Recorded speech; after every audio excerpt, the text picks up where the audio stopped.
Good evening and welcome to Be Informed. My name is Carl Buhariwala and I founded Be Informed to help people make good decisions. Before I proceed, I would like to acknowledge the traditional owners of the lands on which we meet today and pay my respects to their elders past and present. Today's session is about careers and we're joined by Jenny Lindsay of Connectjen, who will be taking us through a seminar on CV and cover letter tips and traps. So today we'll be looking at how you can optimize your resume and your cover letter, things you should look out for, and make sure that you've sort of got the best documents ready when you share them with a potential employer. So today's seminar is being recorded and hosted in Australia. So if you are considering the contents of today's seminar from a jurisdiction outside of Australia, you may wish to reconsider its applicability, but given the global nature, I guess, of CVs and cover letters throughout the world, hopefully the insights that you received today are applicable from where you are. The information in today's seminar is current as of this month, and all information is general only. So if you do have any specific queries about your circumstances, employability, any specific queries about your CV and cover letter, please do engage a professional directly and speak to them. And one such professional is Jenny. In terms of housekeeping, it's a pretty straightforward process with our sessions. The seminar will take around about 25 minutes, followed by Q&A. The session is recorded, so if you have to drop off early, you can watch the entire session on our YouTube channel following the session. There's also a one-page handout that Jenny has kindly prepared, which I'll email through to registered participants following the session. And if you have any questions that you would like to raise, please send them through to me in the chat function, and I will relay them to Jenny to answer. So that covers the formalities, and we hope you enjoyed today's session. So I'll now hand over to Jenny, who will take us through a seminar on CV and cover letter tips and traps. Thank you, Jenny. Fantastic. Thank you for inviting me to share my experience and tips for resumes and cover letters that give you the best chance of being selected for a role. I've assisted people with job applications, career transitions, and navigating the job search process since volunteering in a job search skills for migrants program over 20 years ago. That's when I really realised, job applications can be hard because writing these applications and the interviewing as well needs skills that aren't related to our core work in many cases. People might not be accustomed to the recruitment process. So if you're a new graduate, new to Australia, or returning to work after a while. And when you do go for all the opportunities you can, getting rejections or no reply, well, that's really discouraging. So rather than sending out similar applications everywhere, I recommend putting your energy into fewer, more tailored applications that get you further through the selection process. You can learn from feedback and get closer to winning that job. So what do we mean by tailoring?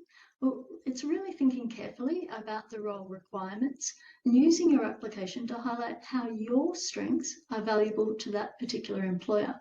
Now, it's really common to have trouble identifying our own strengths.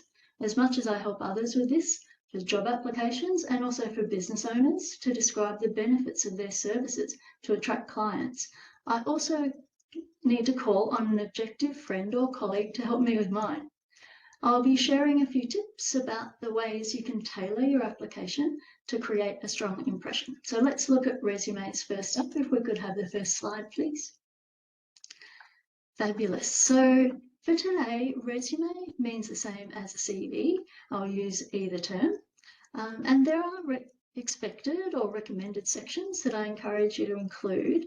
And these didn't quite fit on the final version of the slide, but let's go through them for you. So your contact details, so your name and a way to contact you, your phone and email, your professional summary or profile statement, we might call it, your key skills, your experience, so that might be your responsibilities and achievements for your past roles, your qualifications and training. Maybe you have certificates and licenses to include as well, and a reference statement, like referees are available on request. So this document needs to summarise your suitability for the role, and particularly looking at your professional summary and key skills at the top, this gives an employer an overall impression of who you are. You want to point out what you want the employer to know about you in relation to their role. So the employer should be saying, as they read from the top, oh, this is the person I've been looking for. And we can get a bit tripped up trying to include everything. So perhaps you want to get it all on paper in a master CV or on the computer, let's say. So put everything down, and then you're able to delete what's not relevant for the role when you look at each job ad. Using dot points in your sections can help to make that easy, so you can add and delete and reorder your list of skills, for example, to match what the employer's priorities are. So we want to be able to emphasize the strengths and attributes that set you apart. So think about when you're shortlisted for a role, you've got a whole bunch of other candidates who have the main capabilities required to do the job. So think about, what are you known for in particular? Maybe you're the one who usually plans things and organizes things, or you ensure all the detailed work is done correctly, or you're a great communicator and you do a lot of great work with different stakeholders. So think about where you shine, where you stand out from your past work. It's not about providing a copy of the list in the job ad. This is about your strengths. And if that is really hard, as I know it is, you could ask a friend for an objective perspective to help you. We also need to be concise. So you need to let your main strengths stand out. If you use a really, really long list, then it's not saying anything specific. So we want to avoid just having a shopping list of terms that are your skills. You want to use these in a sentence for context. For example, if one of your skills on your list is customer service, you might say, excellent customer service skills, listening and providing solutions that meet their needs. And maybe someone else who works more in a back office capacity, they might say, fast operator to compile orders and deliver on time, because that's how they describe delivering great customer service. So it really is important to give the employer some context about those skills so they can learn about you and how you'd fit in the team. I also mentioned hard and soft skills. It's good to cover what these are. So your hard skills are known as the technical capabilities that are specific to each industry. Your soft skills might be called these days business skills or general professional skills, because they are super important. Things like your communication skills, organisation, teamwork, the things that we do with others is generally under that category. Now, we do also refer to transferable skills. You'll hear that a lot in terms of job applications, and these are really good to consider if, say, you're a graduate or you're changing fields. Think about skills that you might have applied in many jobs in the past. You've learned some skills through your studies. You've maybe learned skills and practice skills in volunteer work. So there's a whole lot of things that we acquire over time and make us who we are. And we can call on these transferable skills in an application where they're relevant for the job. Employers are seeking all-round professional skills, so it's not always helpful to rely on having specialist technical expertise to win you that job. It's considering all these other skills you might have. We also want to be incorporating keywords from the job ad. So not a direct copy of the job ad, that's not going to be genuine, but the idea is to use the terms that the employer is using and put those into sentences throughout your application where it reflects you. We do mention a bit later on how this is important when AI tools are scanning applications to see how close a match they are to the job ad. But what this is about is ensuring the employer sees a lot of what they expect from an ideal applicant who's going to meet their needs when they're skimming through your application. So using those familiar terms is a great idea. And finally, a plain layout is going to be the best idea for your resume without all the fancy graphics and colours and columns that distract the reader from reading clearly. Yeah, for AI purposes, these might interrupt the scanning. But we're also wanting to, again, connect with the employer, help the employer to find information where it's expected. So make it easy on the reader. So hopefully those give you some good tips about your resume, and we'll move on to the cover letter in the next slide. Thank you. So, okay, so a few job ads do ask for a resume only, but otherwise I encourage you to send a cover letter with your resume. It's not about providing a repeat of your career to date. This is a great opportunity to describe how you achieve your results. We might use different structures. So an application, you might only need to use a really brief cover letter. You might want to flesh it out over a full page or up to a certain page limit, and you might be asked to respond to key selection criteria. So we'll go through these main elements. Firstly, always recommend a business letter format. So starting on the left with your details, the date, and the employer's details, and use the same font as your resume so that it looks like it's all from the same person. That's important for creating a good first impression. And we don't really use the phrasing for the address of to whom it may concern or dear sir or madam anymore. They're a bit old-fashioned and we want to be more engaging. So try to find the hiring manager's name online if you can, if it's not in the ad. Or it's a good excuse to call them, make some contact. You can give your elevator pitch and so the main things that you want to communicate, a few thoughtful questions maybe, and start building that rapport while you're just checking who to address your letter to. Now, the overall structure, I'll just go through briefly. The introduction paragraph, then a main summary paragraph, and then you might be fleshing things out with some paragraphs in the middle, but the next key paragraph is something about your motivations for the role and a closing statement. So let's go through those.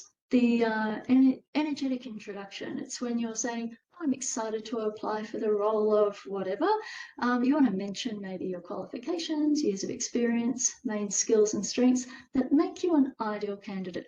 So this is really brief. So you start with, you've got your personalised greeting, you're then quickly giving the employer some confidence and interest to read more, then we can get into more detail. You then move on to a main paragraph. So with the idea in mind, your following paragraphs will be the chance to expand on different skills in turn. This needs to cover most of the relevant experience that you want to present. So if the ad says a brief letter, you might just have your main paragraph, your motivations for the role, and a closing statement. Also, if they say to attach key selection criteria, this idea of a brief cover letter would also suit there. So spend a bit of time on this paragraph of your main highlights. Now, I always recommend, if you can, use a full page, and one-page cover letters are very, very common. This area, I need a whole session on this. I'll try to keep this brief. There's a lot going on in what you can include in a cover letter. You use this opportunity to describe how you've used the skills relevant to the role to get results. So this is about describing your examples. The employer wants to know, are you effective? Because so far they've kind of just got this list of things. So think about the examples that show how you work. One way could be to actually start drafting your examples using the STAR format, we call it, and you would use this kind of detailed example to reply to key selection criteria that are listed in the job ad. So I think if you start with mapping it out, getting the thoughts out of your head about your examples you could use, then if you want to create a shorter cover letter, you can just pick the main elements and trim it down. But what you want to communicate is the situation. So the STAR format, what kind of situation and tasks are you working on? What are your actions? That's the A in STAR. Put you in the story, say, I did this and I did that. Talk about your process. And don't forget to arrive at the result and the outcome. So maybe, map out your examples and then look for what the page limit is for each role you apply for, and that'll indicate how much detail is required. If there's nothing from the employer, then recommend a one-page cover letter, which means trimming those examples down into something quite brief. Aim to align your paragraphs to the order of the requirements that are listed in the ad, so that what we're trying to do is help the employer to assess your capabilities against their criteria. So if they can compare against their list of requirements, that's going to make that really easy.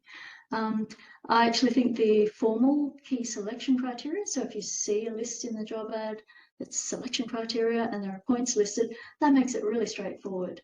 You can put subheadings in your cover letter that have the criterion and a paragraph with your example, the next criterion and the next paragraph. So we sort of start with that longer form, or in my planning, and then trim down as needed. So you also might be asked to put your key selection criteria responses into a separate document, and that's when I always recommend a brief cover letter to tie everything together. So you have the examples of your work. Over here separately, you want to then have a summary of your experience, your motivations, and a good closing statement as well. So yeah, you've got some options for what goes in the middle of your cover letter. The main thing is showing the employer how you achieve results so they can get a picture in their mind of how you'd operate in their workplace. So it's great to mention your motivations. It might be about alignment with the values of the organisation. It's ideal if you can show how you have demonstrated those values in your own life, which is much more meaningful than just stating it, and a closing statement. And here's where you can really remind the employer what your key strengths are and get excited for those next steps at interview. So that is an overview of cover letter. There's more to say, but let's move on to tailoring. Yeah. So we have talked a fair bit about tailoring your application. So we'll just go a little bit deeper into how you tailor these documents, and a little bit about how you go beyond the documents, engaging employers and following up. So the important point here is the employer is hiring because they need help. They put a job ad out, they need someone. So your role is to show that you understand the employer's problem. Having this perspective, I find, really helps at interview because you feel less examined. It puts the spotlight more on the employer, and you're walking in there going, here's how I can help you. So putting that into writing in the first instance is about researching your organisation and the role, consider their needs. Think about then what you can offer that's going to be valuable for them. So after doing all the hard work and getting your things down on your resume, I just reviewing your professional summary and key skills as the main first impression, thinking about what we call the WIFIT principle, or what's in it for them. So make sure that you have actually connected with the employer's needs there. For the cover letter, you might be able to add some personalised comments. So refer to some industry news and trends. In this phase of fast growth, for example, maybe your strategic skills are going to be really valuable. Or maybe you've noticed that it's a small team you'd be joining, so you can refer to your flexibility and versatility. You want to include how you can contribute to the solution that they're looking for. So keep going to refine and tailor your documents that way. Now, I do recommend contacting the hiring manager if you can before applying, to ask any questions that need clarifying and do that check of who to address the letter to. You want to follow up and make sure that your application's been received and genuine interest and keenness for the next steps. And a thank you after an interview will show your professional courtesy. These actions can help you stand out among other candidates who don't engage at all. Employers are wanting to minimise risk, and they want to work with people they know, like and trust. So connecting can help to build rapport and build their confidence in you as a good candidate. It's not the focus of this session, but I do recommend ongoing networking for developing rapport with potential employers, but recognise, of course, that not all employers welcome this contact, so you may not get this opportunity. In general, try and seek feedback. Some employers do offer this, and you might find you just missed out and that they'll keep you in mind. So it's great to show openness to future vacancies. So that's that overview. I think we'll move on, please, to the common traps.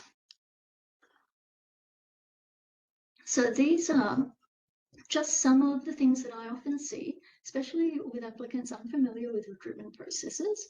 So we'll go through these. Your personal details and privacy is an important one to consider. Now, there isn't any need to include details in the resume that aren't related to your ability to do the job. So things like your date of birth is not necessary. The marital status, maybe. I've seen applicants say Mrs. So-and-so, which, it's just not important to declare that information. Not needed to add a photo unless you're an actor or a model. I mean, there are always exceptions. So for applications that we do currently in Australia, we just provide the minimum information about your personal details. So recruitment decisions are not supposed to be based on factors such as age and gender and appearance, etc. So there's no need to offer this extra information. And the other point I wanted to make, even after attending cybersecurity training yesterday, that fake job ads are actually a huge risk to identity theft. So keeping that first step as just minimal details, your name and a way to contact you, your phone and email, that's all that's needed on top of your documents, and get straight into the skills and experience that are going to show that you're the right person for the job. Considering the amount of jobs that you apply for, have a think about sharing those referee details in particular. They don't need to be on every application that you send out. So there are some cases where an employer will ask upfront for, say, 2 referees or whatever. So if you're asked to provide these upfront, yep, you could include them. But generally, referees available on request is a standard ending to a resume. Also, as I mentioned, you only need a way to contact you, and it's usually phone and email.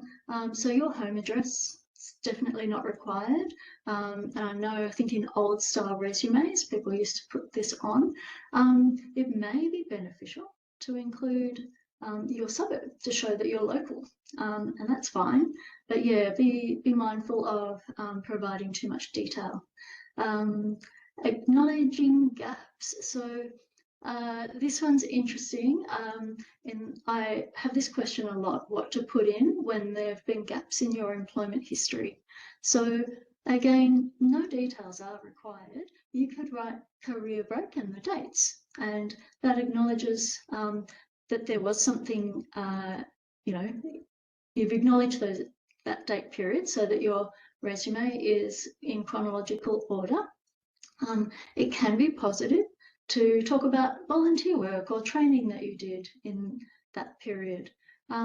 What I like to do is think of the employer's perspective in that, okay, recruitment is expensive and employers are trying to minimise their risk, so they want to know everything.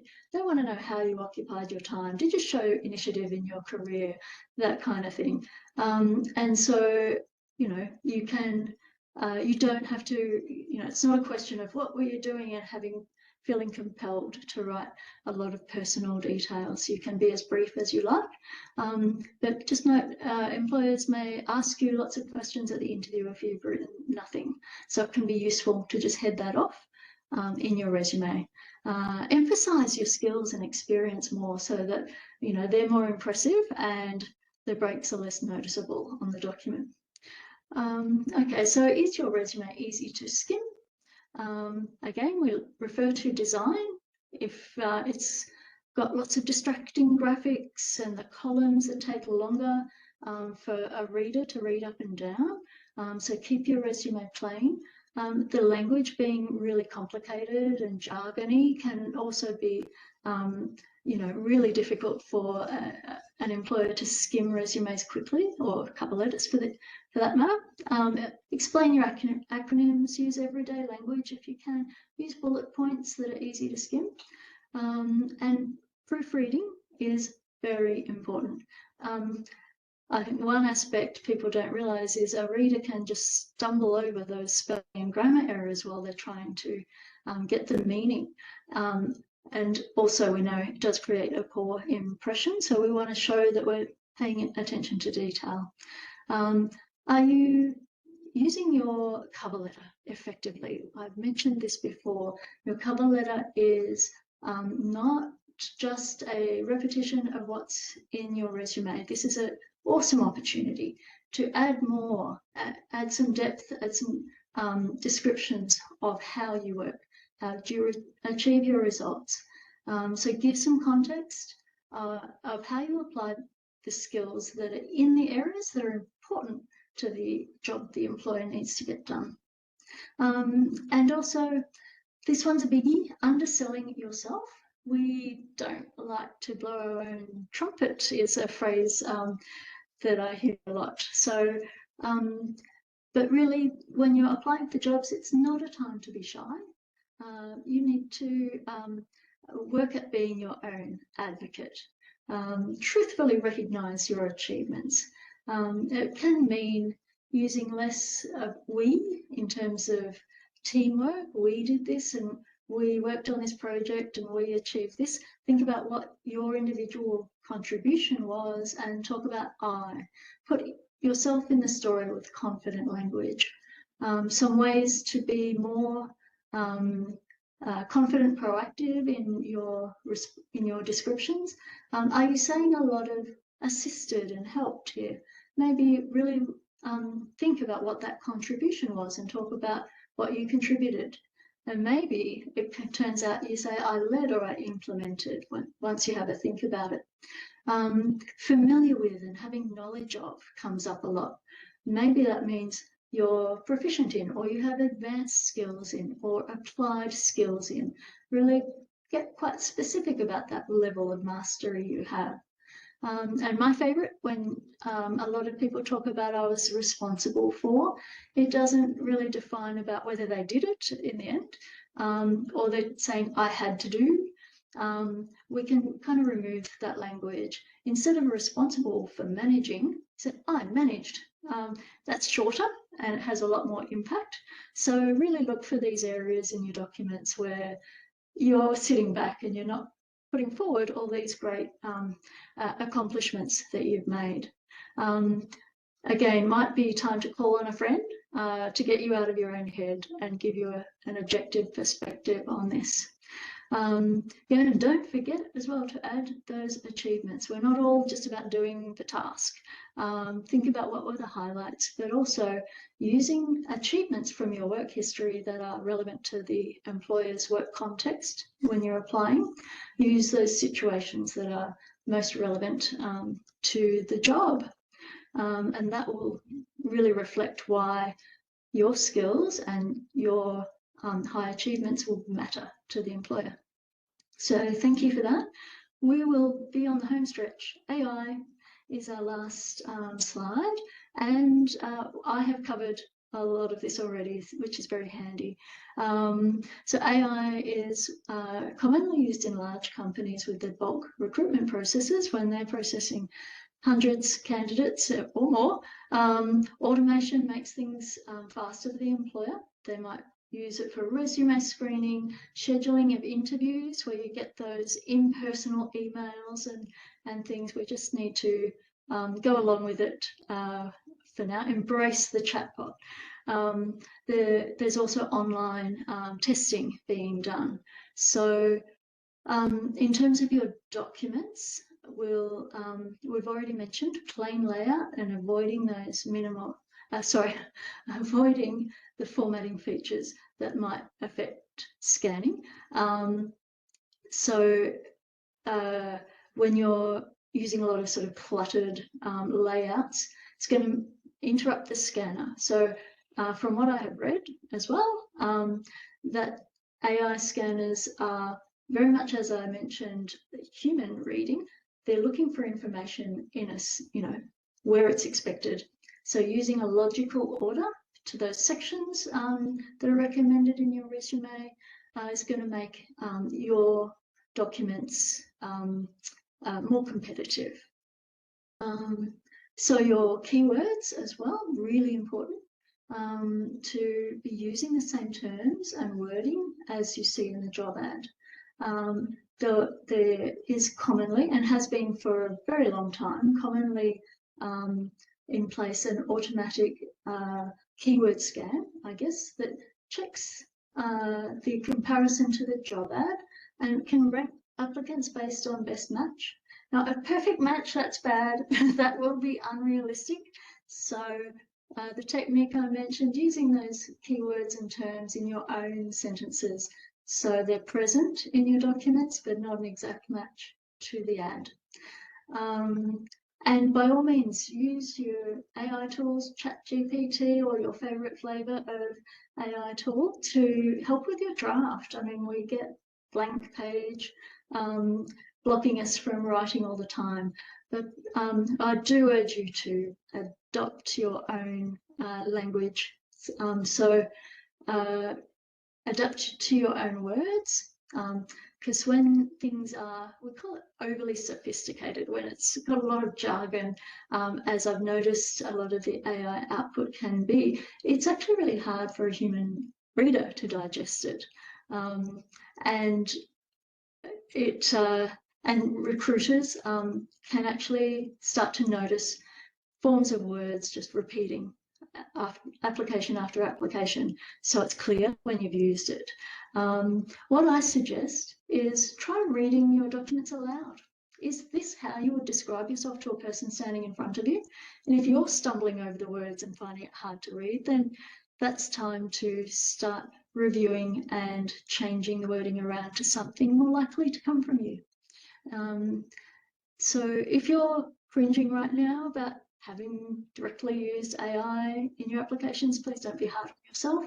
Not all employers will be sensitive to this, but the important thing is that you're putting yourself out there, and that takes courage, and I encourage you to keep refining your approach as you go along. Employers are using online testing as well. This can be confronting if you're having to record things and have a time limit. So I encourage you to go online and look for practice tests of that variety. You can improve your confidence and your speed over time. And the best thing to do in this world where AI is being used more and more is to emphasize your human traits that AI maybe can't provide. So your empathy, your creative problem solving, active listening, the things that are going to be really valuable when working with others, which is going to set you up well for the workplace. So yeah, AI is being used now for efficiency. So embrace the chatbot and take these tips to produce an application that helps humans and scanners to find what they're looking for. So hopefully those tips give you plenty to think about to tailor your applications and have the best shot at interview. I could talk all day, Carl, but that is me for now. Thank you, Jenny. That's been a really thorough presentation, so I really appreciate that, and I hope those that have joined in or will listen in the future online have taken away some really key insights from your seminar. So thank you. I'll just share Jenny's details on the screen. So if you do wish to contact her or require her services, please do not hesitate to reach out to her directly. So today's session is being recorded, so if you have joined late, you can watch the entire session on our YouTube channel following today's session, and Jenny has also prepared a one-page handout which will be shared with registered participants following today's session, and that contains a summary of the 5 key points that she has raised in today's seminar. We've received a few questions, and we've also got a few questions that we received ahead of time. So Jenny will now jump into Q&A. And the first question that we have, Jenny, is around the cover letter. You mentioned, of course, that in some respects the job ad might not be very clear or might require a bit more information to help the individual tailor their cover letter to suit what they're applying for. Calling up the human resource rep or the hiring manager might be a good option to get some information. What would be your top 3 questions, Jenny, that you would ask that individual at the employer's place to sort of gain a bit more information so you can help tailor that cover letter to best suit your application? Oh, that's a good question. So you could ask them, again, you do some research first in case the answers to your questions can be found online and on the company's website and other things that you can access. But it's good to have a conversation because you could talk about the composition of the team you'd be joining, so whether you would have any supervisory responsibility. Like, that's one thing to know, kind of what level you'd be asked to operate at. Sometimes that's not clear in the ad, and then you'd know whether to talk about your leadership or management experience, or if it's about general team member completing the work kind of focus. So it's important to get the focus right. You can find out more about the technical platforms that they use, so that to mention having used certain software apps, because these days there's hardly any jobs where you don't need to be savvy with your computer systems. So knowing the kinds of things that are used day to day. So, you could ask day in the life of and get an idea of what it's like to be in that job, so that you can then talk knowledgeably about the kinds of things you'd be doing day to day, use relevant examples that correspond to what they say.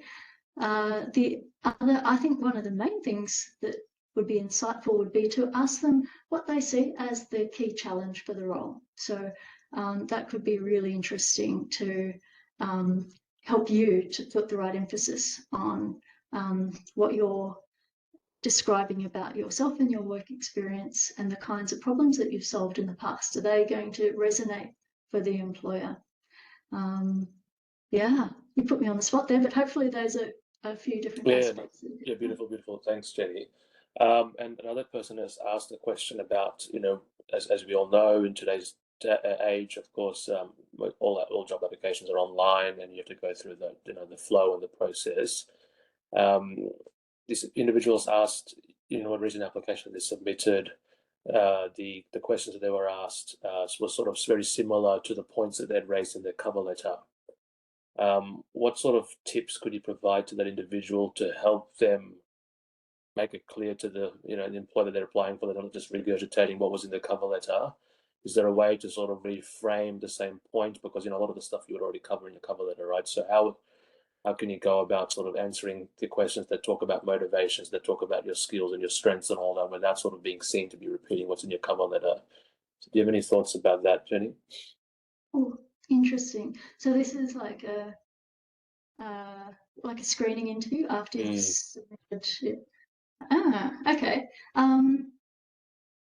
Yeah, so I guess it's about having several different examples that you could refer to for each aspect that you're wanting to emphasize. Give some variety or depth. So are they asking you those follow-up questions because they haven't got enough from you in the letter?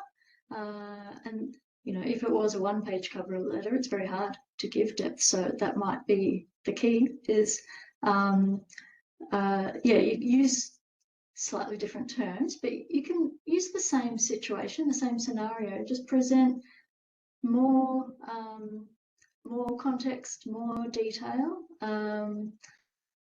yeah, make sure that you've covered, how many perspectives of that situation. Like if you were talking about a project and your cover letter talked about delivering, all of the components and on time and on budget, maybe you can talk about your engagement with stakeholders on that same project, or pull out a different aspect. Yeah, it's very difficult to comment when without a specific example in mind. But yeah, I'd go for try Yeah. a variety of different examples or more depth. Yeah, no, I think that's spot on. I think showcasing that breadth of that experience that you've got through examples, I think really just helps bring that sort of human element to it and showcases that you've actually been through it rather than just hypothesizing about something that might have happened. So Yeah, that's you're right. brilliant. Jenny, another question that we've got, and this actually might be great for you to answer because I think you mentioned that you did some volunteering back in the day with some migrant ethnic backgrounds.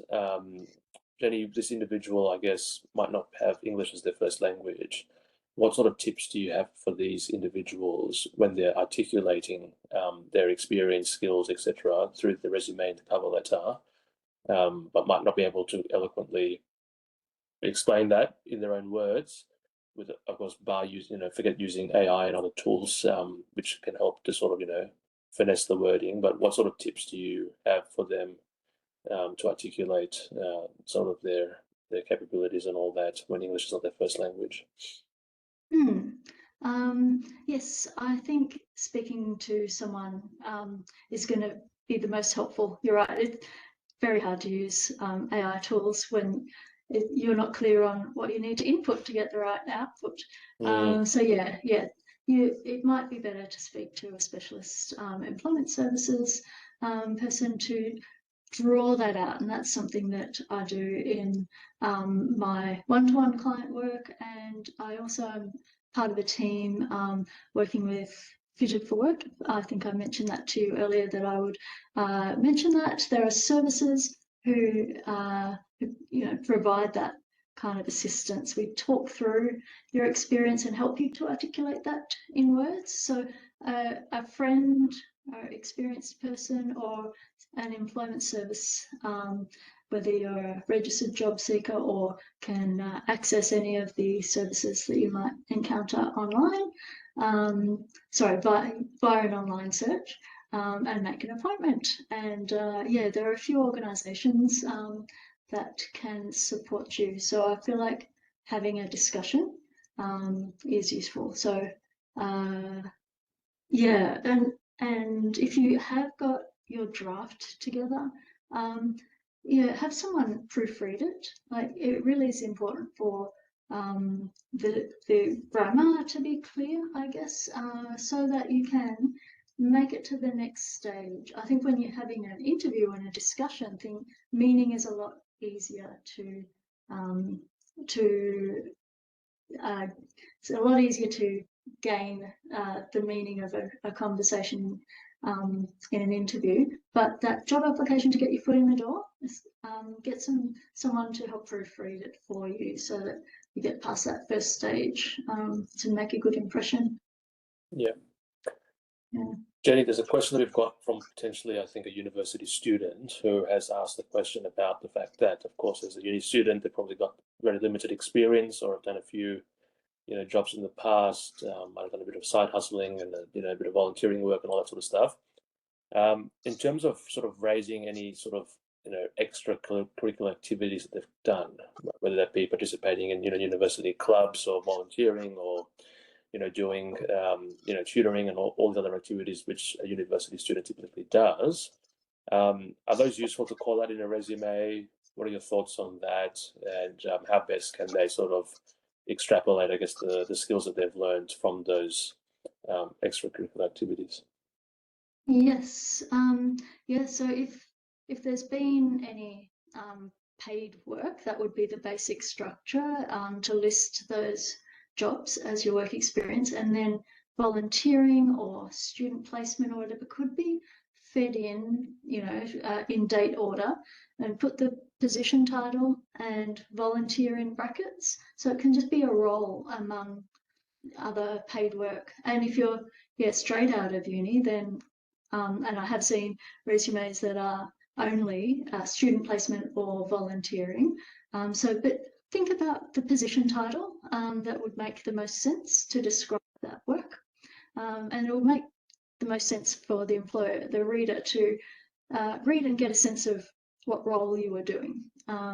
So yeah, you can certainly create roles and have that as your past experience without it being paid. Just put in brackets that it was volunteer, or a short thing could be, you have contract in brackets. So if it was a short period, the employer knows that it was short for a reason.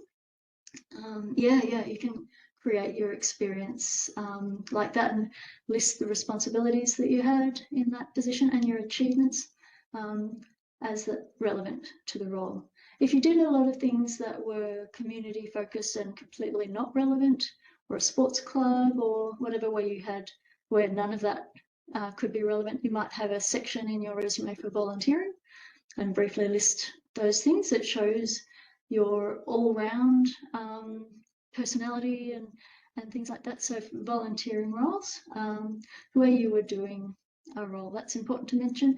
We don't really put hobbies on resumes anymore. It'd have to be really specifically relevant to a job to include that. Yeah, beautiful. So I think it's always important for a university student to understand sort of how much additional information they can include in a CV without sort of suggesting that they, will just put everything in there, like, all the hobbies that they've done or recent travels or the like, to show that they've got that global mind, etc. But I think it's helpful for them to know, what should be in and what should probably keep out of the resume.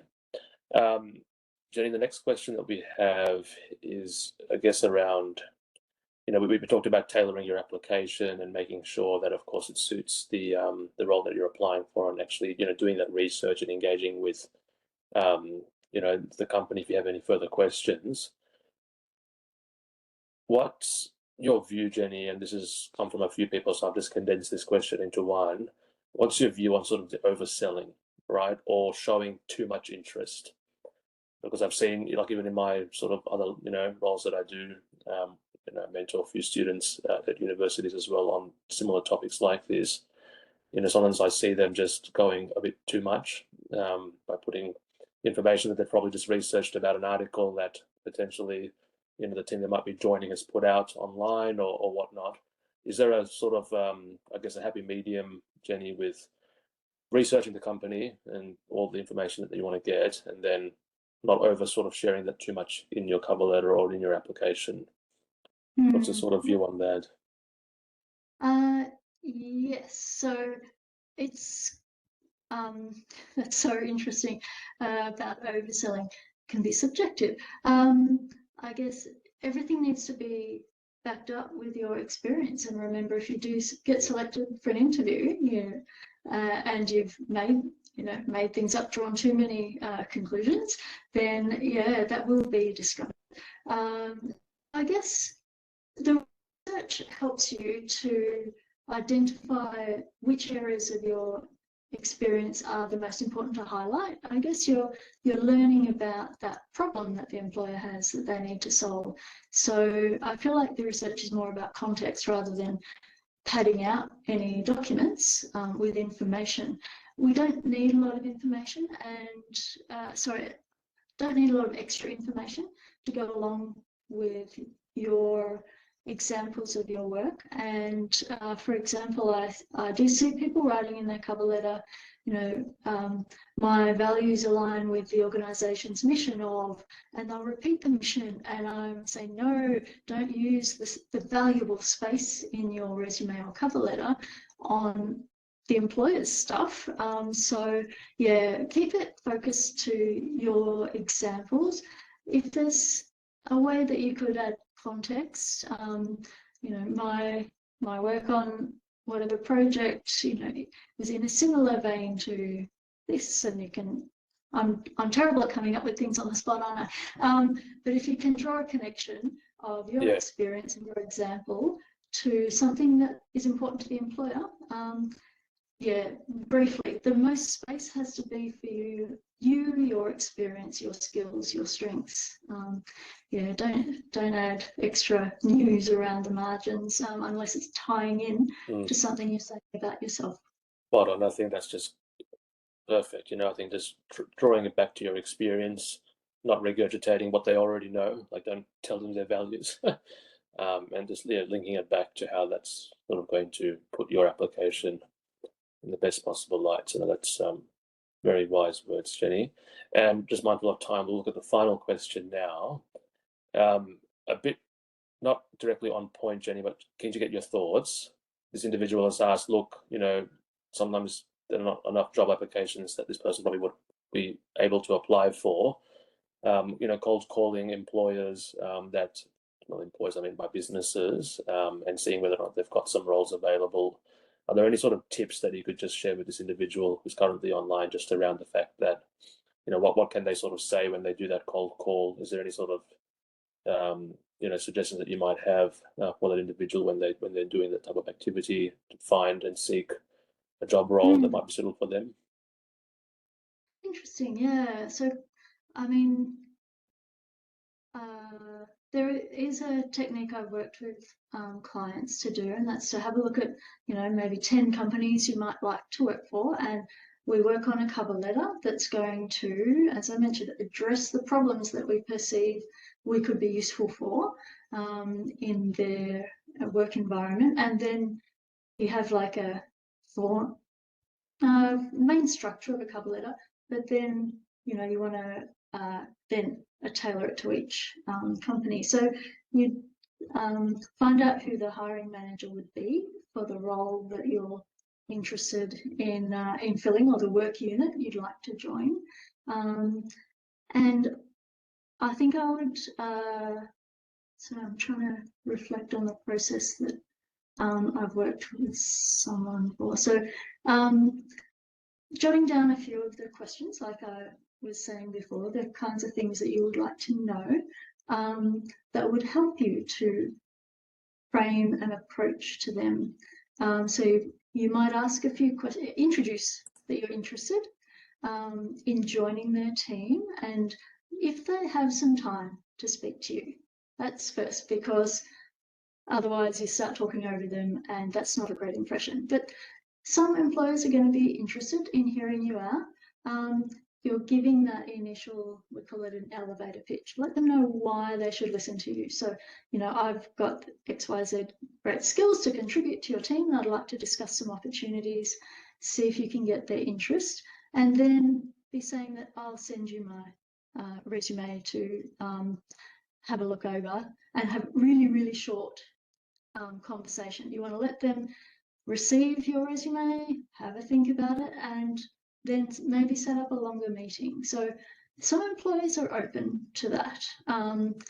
But I think these days, the best approach in terms of what we might have called cold calling is using LinkedIn as a platform to develop the contact and rapport. So we want familiarity. Know, like, and trust comes from multiple contacts. So I suggest doing this via LinkedIn if you can. So making, I guess, following the company and engaging in a company's posts and content that they might put online, so that your name starts coming up more and more. So that then if you do reach out to the employer, you're part of their audience. It's more familiar. It's a warmer introduction and more of a base to have a conversation from. I've been following you for a while, and I've noticed, that's when you draw in a little bit of the research that you've done to create the conversation and directly link it to the skills and experience that you have. It's a tricky one because it's really putting yourself out there.